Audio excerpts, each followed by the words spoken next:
베드로후서 2장 1절부터 11절까지의 말씀 우리 함께 같이 합독하겠습니다. 그러나 백성 가운데 또한 거짓 선지자들이 일어났었나니 이와 같이 너희 중에도 거짓 선생들이 있으리라. 그들은 멸망하게 할 이단을 가만히 끌어들여 자기들을 사신 주를 부인하고 임박한 멸망을 스스로 취하는 자들이라. 여럿이 그들의 호색하는 것을 따르리니 이로 말미암아 진리의 도가 비방을 받을 것이요 그들이 탐심으로써 지어낸 말을 가지고 너희로 이득을 삼으니 그들의 심판은 옛적부터 지체하지 아니하며 그들의 멸망은 잠들지 아니하느니라. 하나님이 범죄한 천사들을 용서하지 아니하시고 지옥에 던져 어두운 구덩이에 두어 심판 때까지 지키게 하셨으며 옛 세상을 용서하지 아니하시고 오직 의를 전파하는 노아와 그 7 식구를 보존하시고 경건하지 아니한 자들의 세상의 홍수를 내리셨으며 소돔과 고모라 성을 멸망하기로 정하여 죄가 되게 하사 후세에 경건하지 아니한 자들에게 본을 삼으셨으며 무법한 자들의 음란한 행실로 말미암아 고통당하는 의로운 옷을 건지셨으니 이는 이 의인이 그들 중에 거하여 날마다 저 불법한 행실을 보고 들으므로 그 의로운 심령이 상함이라. 주께서 경건한 자는 시험에서 건지실 줄 아시고 불의한 자는 형벌 아래에 두어 심판날까지 지키시며 특별히 육체를 따라 더러운 정욕 가운데 행하며 주관하는 이 일을 멸시하는 자들에게는 형벌할 줄 아시느니라. 이들은 당돌하고 자긍하며 떨지 않고 영광 있는 자들을 비방하거니와 더 큰 힘과 능력을 가진 천사들도 주 앞에서 그들을 거슬러 비방하는 고발을 하지 않으니라. 여러분들의 믿음은 안전한가요? 많은 사람들은 안전하다라고 생각을 합니다. 그 이유로는 성령께서 우리와 함께 계시고 예수 그리스도가 함께 계시기 때문이다 라고 말씀하죠. 네, 그 말도 맞죠. 하나님이 함께 계시고 또 성령이 함께 계시기에 안전하다라고 하지만 그러나 반면에 우리가 참 조심해야 할 부분들이 있습니다. 내 영혼은 안전하고 내 믿음은 안전하다라고 생각할 때에 우리는 무너지기 쉽다라고 하는 것이죠. 분명히 우리를 하나님이 지켜주시고 하나님의 약속에 있어서는 변개함이 없으시죠. 그거는 변함이 없습니다.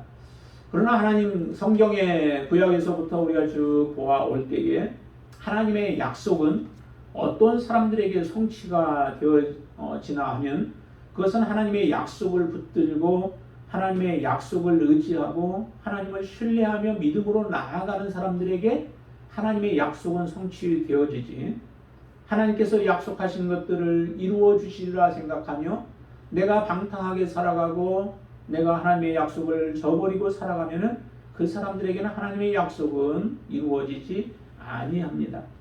다시 말하면 하나님의 그 약속의 신실함은 분명하지만 그 약속의 신실함은 하나님께 신실한 자들에게 하나님의 약속은 신실하다는 것입니다.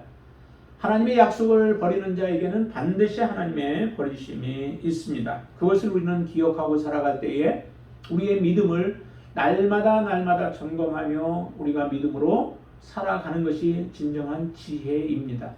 돌달도 두드려보고 건너가야 된다는 거죠. 오래됐고 돌로 되어 있기 때문에 안전하다 생각하고 그냥 무방비 상태로 건너가다가 넘어질 수도 있고 떨어질 수도 있다라고 하는 것을 우리가 기억하며 오늘 그래서 본문에 베드로는 우리에게 말씀해 줍니다. 거짓 선지자들이 이전에 있었는데 그 거짓 선지자들을 통하여 미혹된 자들도 굉장히 많이 있죠. 이스라엘 백성들도 거짓 선지자들에 의하여 미혹되어져 그 가운데 빠져서 하나님 앞에 심판을 받은 경우들도 참 많습니다. 하나님은 특별히 이스라엘 백성들을 하나님 사랑하시고 그리고 하나님이 이스라엘 백성들과 언약하셨습니다.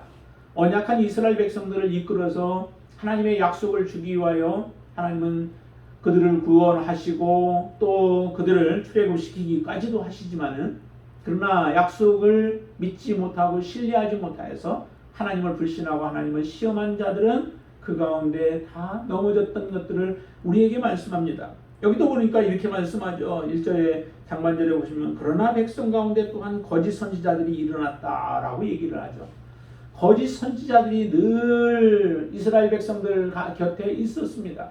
그래서 하나님은 명령하시죠. 거짓 선지자들을 죽이라고 말씀도 하고 이상을 보며 그 헛되는 것들을 백성들에게 전하는 자들을 죽이라고 말씀하시기도 합니다. 그리고 분별하도록 하는데 그 분별은 그들이 말한 것들이 이상을 말하고 그들이 예언을 했던 것들이 정말 이루어지는가 이루어지지 않는가를 보면서 그들이 참된 선지자인지 거짓된 선지자인지를 분별하라는 거예요. 이스라엘 백성들의 곁에 이처럼 항상 거짓 선지자들도 참 선지자들이 있어서 참된 말씀을 하시는 경우도 있지만은 그 외에 거짓 선지자들이 주변에 있어서 이스라엘 백성들을 미혹하게 하고 죄 가운데 빠지게 하고 하나님의 심판 가운데 나아가게 하는 경우들이 계속해서 이스라엘의 역사 가운데 있었다라고 하는 것을 다시 한번 주지시킵니다. 그러면서 우리에게 말씀하죠. 거짓 선생들이 너희 중에들도 있을 것이다 라고 말씀합니다. 왜 우리가 하나님의 말씀을 정말 더 열심으로 우리가 알아야 할까요?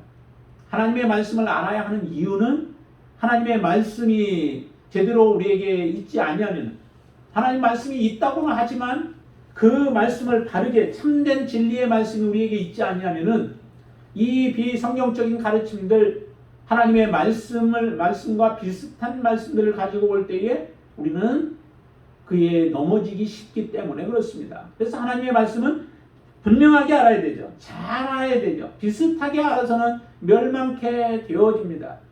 그 본이 아담과 하와의 모습 속에서 우리가 보지 않나요? 아담에게 만약에 사단이 그 아담을 미혹을 했더라면 어땠을까 생각해봐요. 저는 아담은 하나님의 말씀을 직접 들었죠. 하나님의 말씀을 직접 들었지만 하와는 아담을 통해서 들었을 겁니다. 그 들려진 말씀이 하나님으로부터 직접 들은 말씀과는 조금 다르게 그에게 각인되어지고 또 그가 알고 있었던 것들로 인하여 사단이 미혹할 때에 넘어가게 되어졌던 것을 우리가 봐요.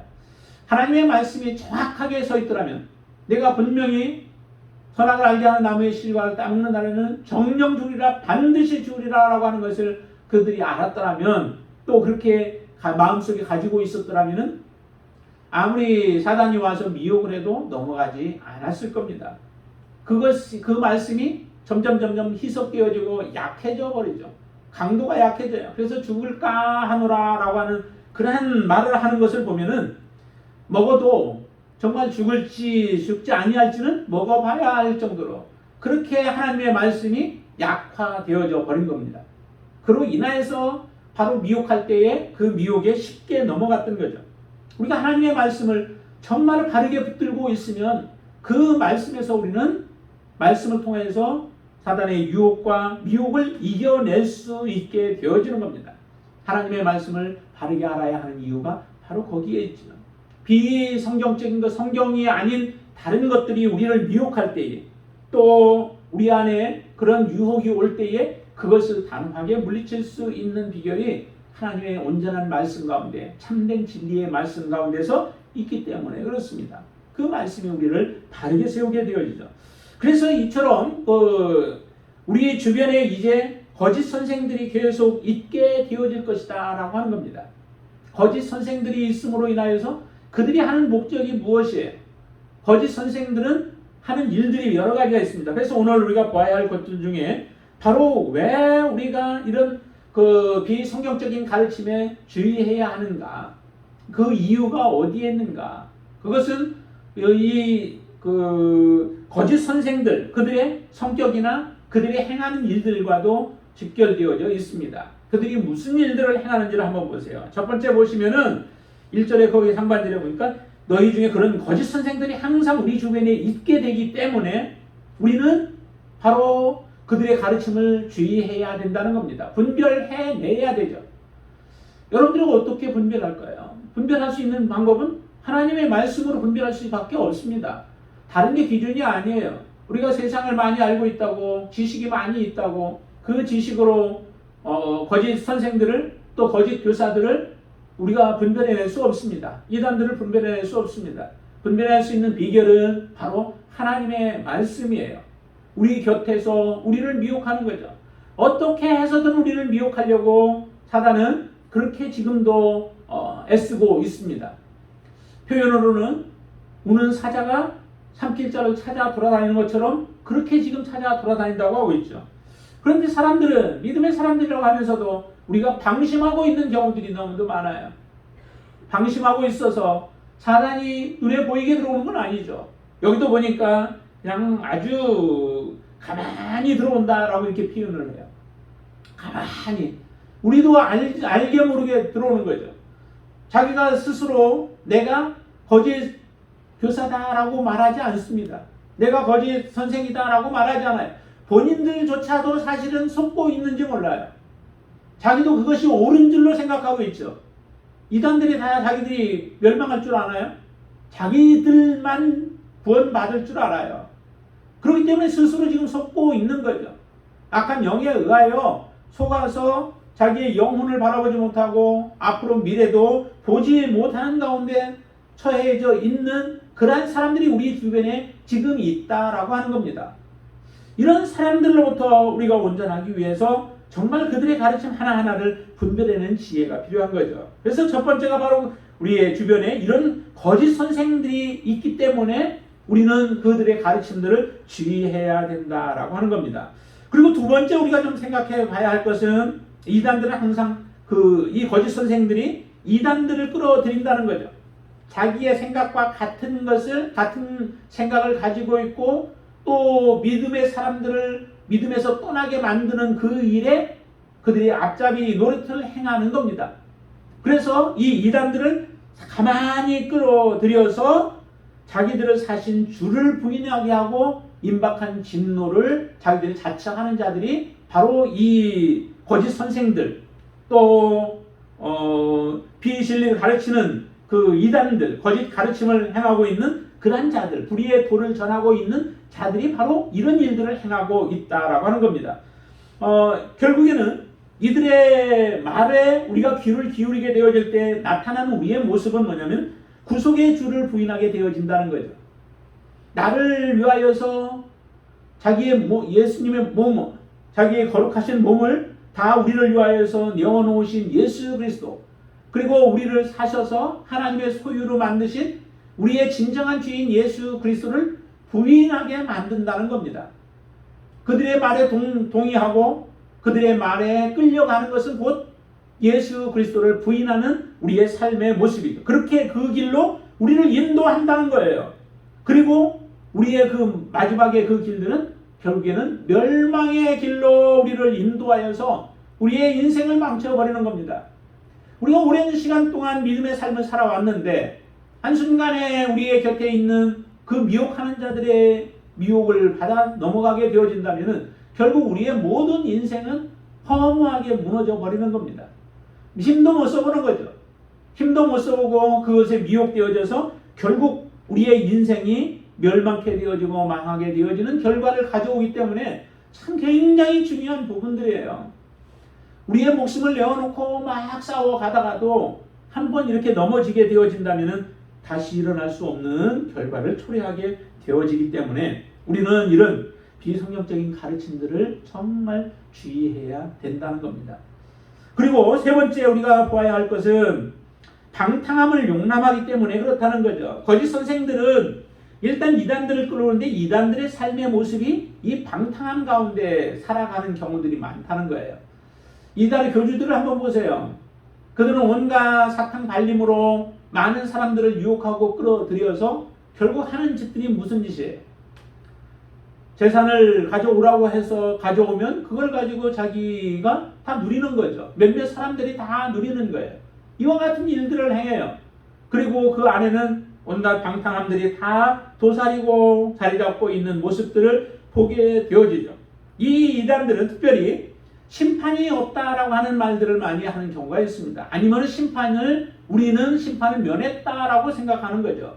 그렇게 하면서 사람들의 마음을 안심하게 하든지 아니면 두려워하게 만들어서 그 두려움 속에서 자기들의 말에 순종하게 만드는 일들을 행하게 되어져요. 정말 심판이 없나요? 하나님의 심판은 처음부터 우리에게 말씀해 주고 계시는 겁니다.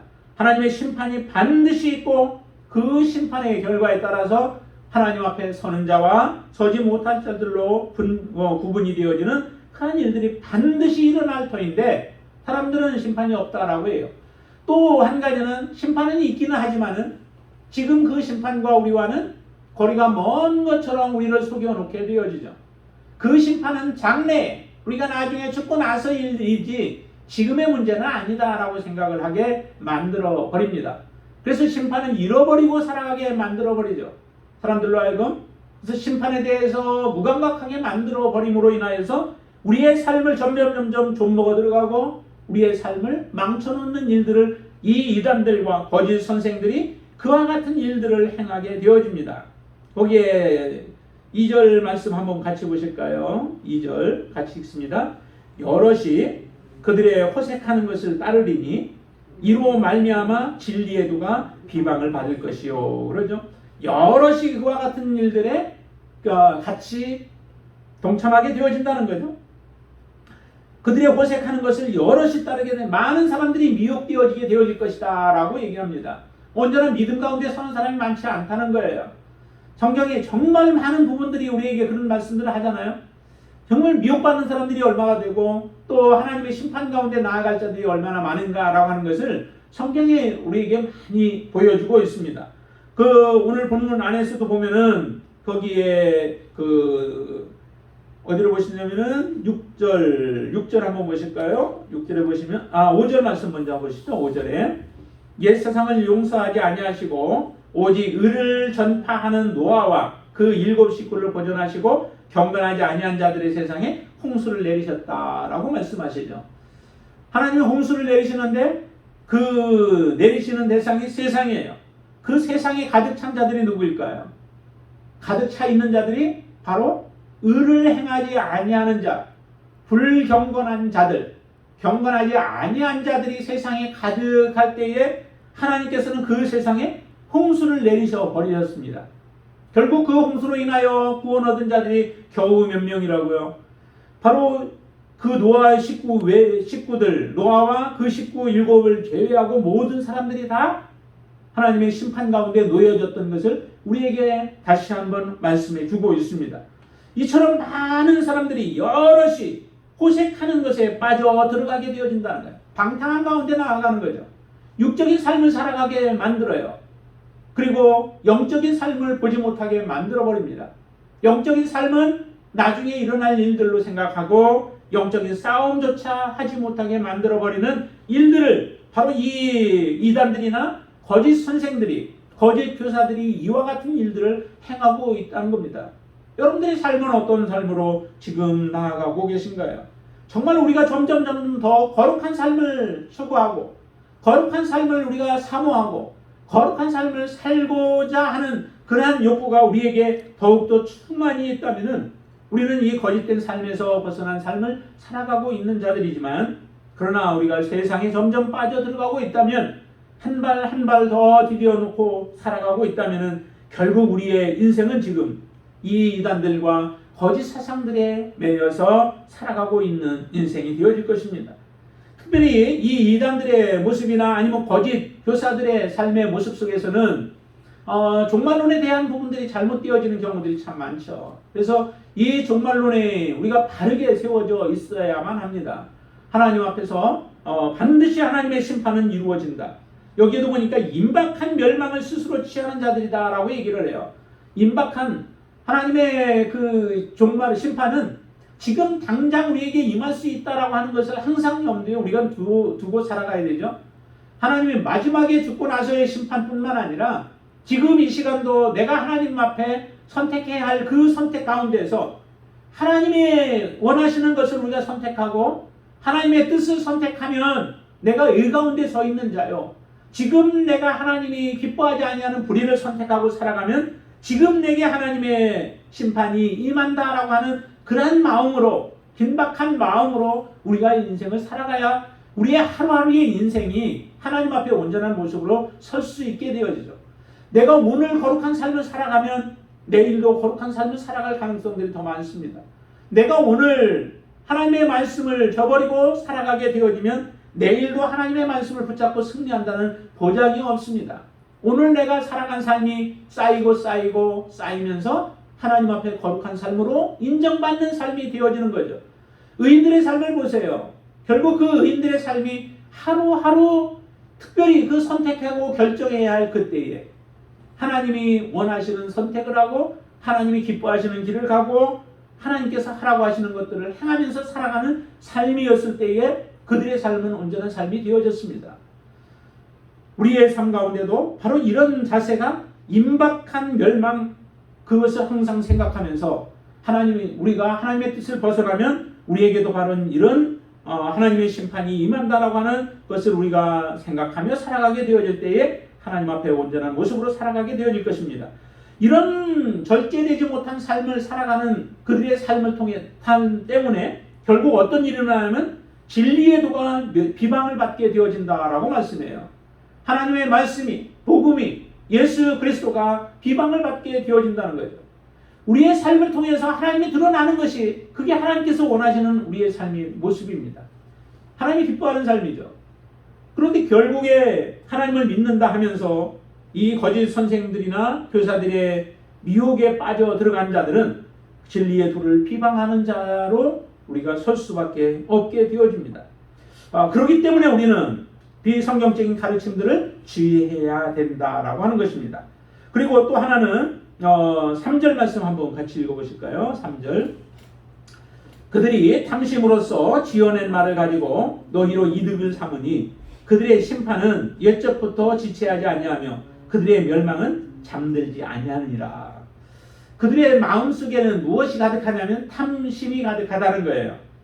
탐심 때문에 무엇을 하게 되면 거짓을 지어낸다는 거, 말을 지어낸다는 거죠. 내게 탐심이 없으면 있는 그대로 우리는 말하게 되어져요. 내 안에 탐심 때문에 무언가를 미화하기도 하고 또 무언가를 과장하기도 하고 없는 것을 있는 것처럼 만들어버리는 그런 결과를 가져오게 되어지죠. 내 안에 탐심, 그것이 그렇게 만듭니다. 그래서 탐심으로 지어낸 말로 결국 자기의 유익을 얻기 위함이죠. 교회를 이용해서 거기에 그렇게 표현하고 있죠. 지어낸 말을 가지고 너희로 이득을 삼으니 그렇게 하는데 바로 이 교회를 이용하는 겁니다. 내가 그리스도인이라고 하는 것을 이용을 하는 거예요. 이용을 해서 바로 하나님이 나의 진정한 주인이 되고 하나님의 말씀에 내가 순종하며 살아가야 하는 인생이 바뀌어져서 하나님을 이용하는 겁니다. 성도들을 이용하는 겁니다. 내 지체들을 이용하는 겁니다. 자기의 이익 때문에. 이건 완전한 사기꾼의 모습이죠. 사기꾼이에요. 그게 바로 교사일 수도 있고 목회자일 수도 있고 같은 성도일 수도 있다라고 하는 겁니다.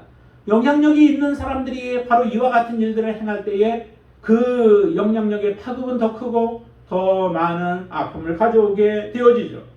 이처럼 신뢰하는 자들, 또 존경하는 자들인 교사들, 선생들이 이와 같은 모습으로 자기의 이익을 챙기고 이익을 채우며 살아가는 삶이 되어지기 때문에 반드시 이처럼 비성경적인 가르침들은 우리가 주의해야 하는 것입니다. 그런 교사들의 가르침들을 우리가 주의해야 되죠. 예수님께서는 실제적으로 우리를 위하여 자기의 몸을 내어놓으신 분이시지만 사기꾼들은 또 거짓 목자들은 그렇지 아니하다라고 얘기를 합니다. 교사들도 바로 목자와 같은 역할을 감당하고 있는 사람들이죠. 내게 주어진 양들을 바른 길로 인도해야 되는 거예요. 근데 바른 길로 인도하지 못하는 이유가 잘못된 사상에 사로잡혀 있기 때문에 그렇기도 하고 또 하나는 자기의 이익을 추구하기 위해서 이와 같은 일들을 행하고 있다라고 하는 것입니다. 그러니 그들을 따라가게 되어지면 결과적으로는 멸망의 길로 나아갈 수밖에 없습니다. 이렇게 표현하고 있죠. 옛적부터 이 심판은 지체하지 아니한다라고 얘기합니다. 그리고 그들의 멸망은 잠들지 아니한다라고 표현하는데 무엇을 얘기하는가요?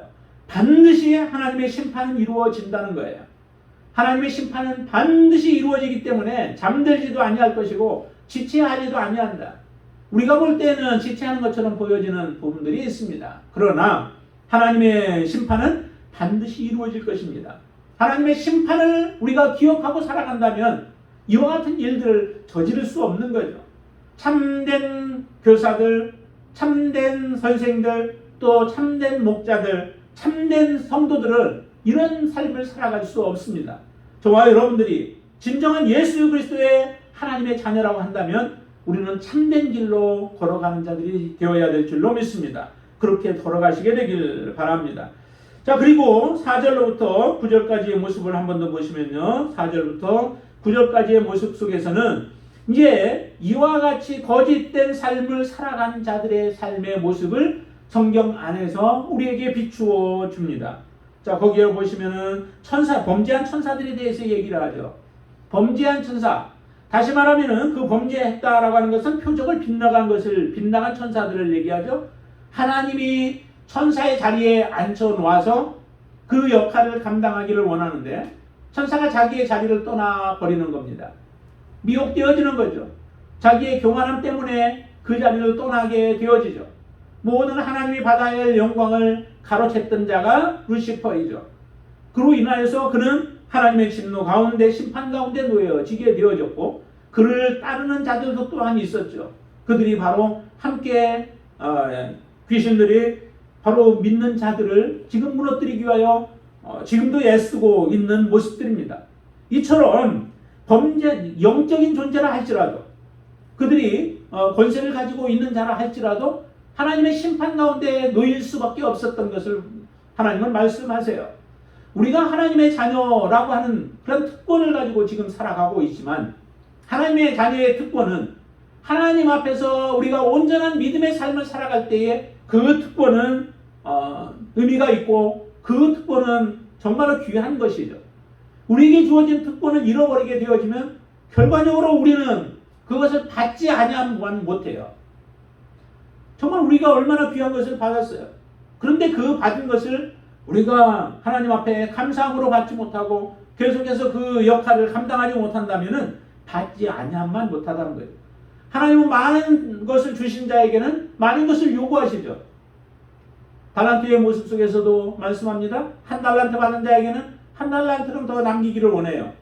2달란트 받은 자에게는 2달란트를 남기기를 원하고 5달란트 받은 자에게는 5달란트를 더 남기기를 원하시는 게 하나님이십니다. 교사에게는 그만큼 책임이 있고 또한 목회자에게는 그만큼 더 책임이 있고 모든 그런 책임들이 사실은 있죠. 그렇기 때문에 사실 뭔가를 얻는다라고 하는 것 또 주어진다라고 하는 것은 굉장한 부담이 되어지기도 해요. 전도사일 때하고 목사일 때하고 또한 다른 모습들이죠.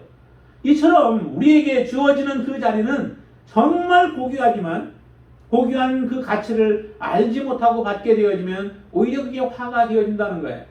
그런데 많은 사람들 가운데에서 직분을 정말 막 억지로 이렇게 얻으려고 하잖아요. 뭔가 다른 것을 얻기 위해서 하나의 단계로 다른 직분들을 얻기를 원하고 직분이 기대했다가 주어지지 아니하면 실망하고 낙심하고 또한 떠나버리는 그런 경우들을 숱하게 우리는 많이 보아왔습니다.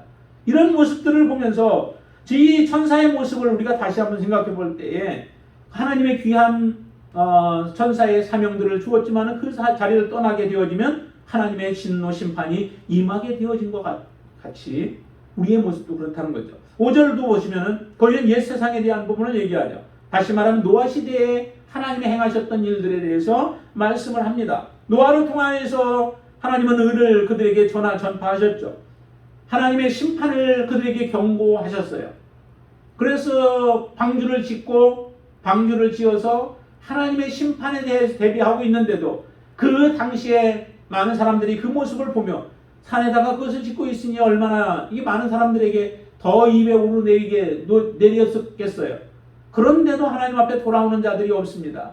하나님이 심판하시리라고 말씀하는데도 여러 가지를 통하여 또 자네의 이름을 통하여서도 그렇게 하나님의 심판을 경고하는데도 불구하고 사람들은 그 말씀을 듣지를 않습니다. 결과적으로 그들은 하나님의 심판 가운데 나아갈 수밖에 없었습니다. 많은 사람들이 다 죽임을 당하게 되죠. 소돔과 고모라 성을 보세요. 6절 보시면은 소돔과 고모라 성을 멸망하기로 하나님께서 정하시고 그들에게 말씀을 전하잖아요. 다 모든 사람들이 하나님의 심판의 경고 또 죄악으로 인하여서 결국 멸망할 수밖에 없는 소돔과 고모라 성에 특별히 은혜를 주어서 그들의 사위들에게 이야기를 하지만은 그들은 그 말씀을 경고의 메시지를 귀담아 듣지도 않습니다. 농담으로 받아들여요. 그 농담이 결국에는 자기의 생명과 바꿀 수밖에 없는 결과를 초래하게 되어지죠. 그들은 그 안에서 다 죄가 되어서 다 버리게 되어지고 하나님의 말씀 그 경외하심을 드는 롯과 그의 딸들만 결국에는 구원함을 받게 되어지는 역사가 일어나요. 하나님 앞에 하나님의 말씀을 지키지 못하고 하나님께서 주신 사명들을 이루지 못하고 악에 동참했던 자들, 또 여기서 얘기하는 거짓 선지자들이나 거짓 교사들 아니면은 또 거짓 선생들의 말에 빠져서 미혹되어지고 같이 함께하는 모든 자들이 이와 같이 망하게 될 것을 말씀하고 있는 겁니다. 여러분들의 삶에는 무엇이 혹시라도 우리 안에 들어와 있나요? 신학조차도 마찬가지예요. 정말 신학이 중요한 게 아니라 하나님의 말씀 안에서 우리에게 바르게 말씀해 주는 게 중요한 거죠.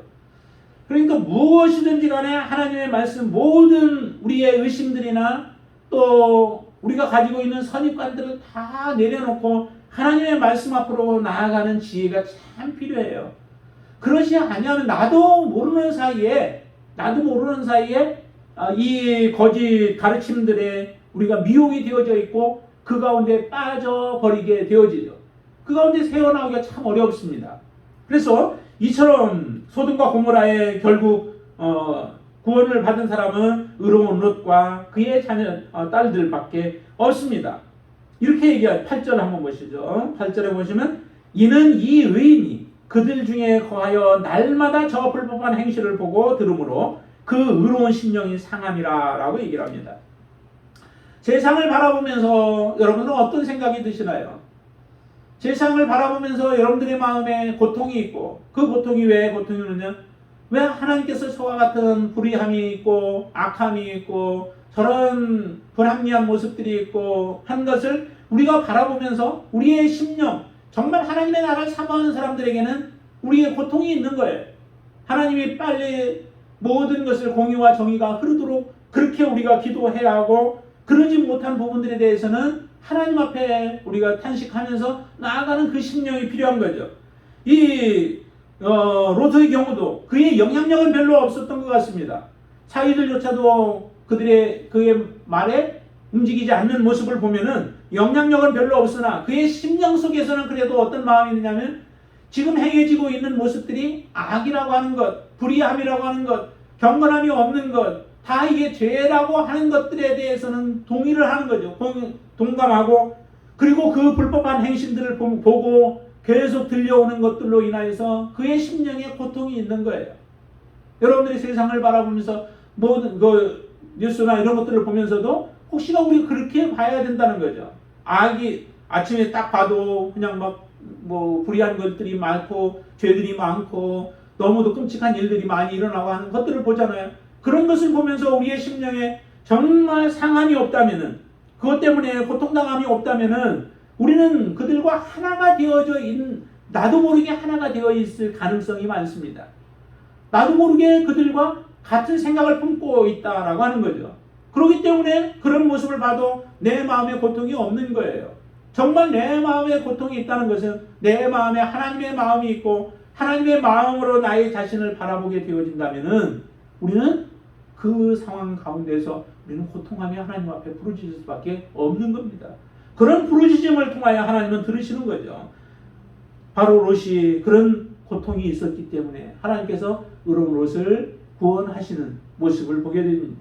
실제적으로는 그 아브라함이 기도함으로 말미암아 롯을 구원했다라고 이렇게 표현도 하지만 그런 기도가 있었고 조카를 위한 기도가 있었기 때문에 그가 그래도 죄악과 하나가 되지 않고 죄에 대해서 아주 아파하는 그러한 의로운 심령이 그 안에 있었던 것을 우리가 보게 되어집니다. 그러면서 9절에는 이렇게까지 얘기하죠. 주께서 경건한 자는 시험에서 건지실 줄 아시고 불의한 자는 형벌 아래에 두어 심판날까지 지키시며 이렇게 말씀합니다. 근데 이 말씀들을 보면 맞죠. 주께서 경건한 자는 시험에서 건진다는 것. 그런데 이렇게 생각하는 사람이 있어요. 교회는 하나님이 반드시 보호해 주신다라고 생각을 하는 거죠. 그런 것은 아니죠. 교회를 보호하는 게 아니라 온전한 교회를 하나님은 보호하시지만은 교회라고 다 보호하시는 건 아니죠. 하나님께서 이스라엘 백성, 하나님의 백성이지만 하나님의 백성을 하나님의 심판에서 자유롭게 하셨나요? 그렇지 않습니다. 하나님은 이스라엘에게도 죄가 그들에게 있을 때에는 반드시 하나님의 심판이 있었습니다. 우리 믿는 사람들이 이것을 간과를 해요. 그냥 흘러 넘겨버리는 거죠. 우리 하나님을 믿는 하나님의 자녀들의 삶에 의가 없다면은, 하나님 앞에 선함이 없다면은, 하나님이 기뻐하시는 삶의 모습이 없다면은 그는 하나님의 심판 가운데 놓일 수밖에 없는 자라고 하는 것을 우리는 결코 잊지 마셔야 된다는 거죠. 경건한 자여야 돼야 된다는 거예요. 경건한 자가 되지 못하면은 경건한 자의 겉모습을 가지고 있다 할지라도 그는 하나님의 건지심 가운데 들어가지 않습니다. 반드시 경건한 자는 하나님께서는 시험에서 건지시는 분이시요 불의한 자는 하나님의 심판 가운데 반드시 놓으시는 분이시라는 거예요. 여러분들이 경건한 가운데 있는지 내가 불의한 가운데 있는지 우리 자신을 그래서 살펴보셔야만 합니다. 여러분들은 온전한 경건한 가운데로 항상 나아갈 수 있게 되길 바랍니다. 10절도 동일한 말씀을 합니다. 10절 보시면 특별히 육체를 따라 더러운 정욕 가운데 행하며 주관하는 일을 멸시하는 자들, 이런 자들이 바로 불의한 자들이죠. 이러한 자들이 불경건한 자들이죠. 육체를 따라서 더러운 정욕을 행해요. 그러면서도 주관하는 자, 나의 진정한 주가 되시는 하나님, 나의 소망이 되시는 그 하나님을 멸시하고 또 그들을 주관하는 자들에게, 어떻게 보면 영적인 존재들에게 그들은 이렇게 얘기를 합니다. 너무도 당돌하고 자긍하고 떨지도 않고 그러면서 그 영광 있는 자들을 비방한다 라고까지 얘기를 해요. 자기들이 죄 가운데 있고 자기들이 불의함 가운데 살아가면서도 오히려 더 당당한 거예요. 당당하고 그러면서 오히려 다른 사람들을 비방하며 살아가고 있는 그 모습들을 이야기하는데 얼마나 이 사람들이 정말로 하나님의 심판을 자초하고 있는지를 그대로 보여주고 있죠. 그러나 정말 여기에 보면 11절에 보면은 그런 천사들과 같은 더 큰 힘과 능력을 가진 존재들이라 할지라도 그들은 이 약한 자들에 대해서 그렇게 비방하지 아니한다는 거예요. 아무것도 알지도 못하면서 이 천사들을 비방하는 그런 모습들을 우리에게 보여주는 게 바로 이 거짓 선지자들, 또 거짓 교사들과 같은 존재들이요, 그들과 함께하는 자들의 삶의 모습이 이와 같다라고 하는 것입니다. 여러분들의 삶은 어떤 모습인가요? 정말 하나님께서 여러분들의 삶 속에서 거룩함을 찾으실 수 있나요? 하나님께서 여러분들을 보실 때에 정말 잘했다고 칭찬할 수 있는 삶인가요? 하나님께서 여러분들을 보실 때에 정말로 믿음 안에 서서 하나님의 말씀대로 순종하며 내 생각대로가 아니라, 내 뜻대로가 아니라, 내 욕심을 채우기 위해서, 내 이익을 채우기 위해서의 삶이 아니라 하나님의 영광을 위하여 우리가 살아가고 있는 하나님의 진정한 자녀들인가요? 우리는 이 비성경적인 가르침들 지금 몇 가지를 보았지만은 나머지에서도 우리가 그런 모습들을 보게 되어질 텐데, 그런 비성경적인 가르침에 우리가 따르지 않고 오직 참된 하나님의 말씀, 그 말씀은 더욱더 알아감으로 하나님의 말씀 안에서 우리가 바르게 서는, 또 굳게 서는 그런 믿음의 귀한 자녀가 되어지기를 주님의 이름으로 축원을 드립니다. 기도하겠습니다. 아버지 하나님, 감사합니다. 우리의 모습이 지금 어떤 모습으로 하나님 앞에 비추어지나요? 하나님의 말씀이 우리의 거울과 같다라고 말씀하셨는데, 하나님 그 말씀에 우리의 모습을 비추어 볼 때에 하나님 앞에 흠이 없고 점이 없는 모습으로 우리의 자신이 비추어지고 있나요? 하나님, 다시 한번 우리의 모습을 점검하며 바르게 세우기를 원합니다. 나의 믿음은 안전한지요? 나의 믿음은 안전하게 내가 지금 그렇게 하나님 앞에 서서 세워가고 있는지 우리 자신을 보게 하여 주시옵소서. 특별히 사랑하는 우리 지체들, 한 영혼들을 하나님이 세워 주시어서 이 거짓 교사들이나 거짓 가르침들, 불의의 도에 미혹되어져 살아가는 인생이 아니라 오직 하나님의 참된 진리의 말씀에 바르게 서서 그 말씀에 어긋나는 모든 세상적인 가르침들과 내게 다가오는 것들을 배제하고 버리고 하나님 앞에 온전한 모습으로 설 수 있는 참된 지혜로운 자들이 되어지도록 축복하여 주시옵소서. 세상 바라보지 않고 오직 하나님 바라보며 믿음으로 따라가게 하여 주시옵소서. 예수님의 이름으로 간절히 기도드리옵나이다. 아멘.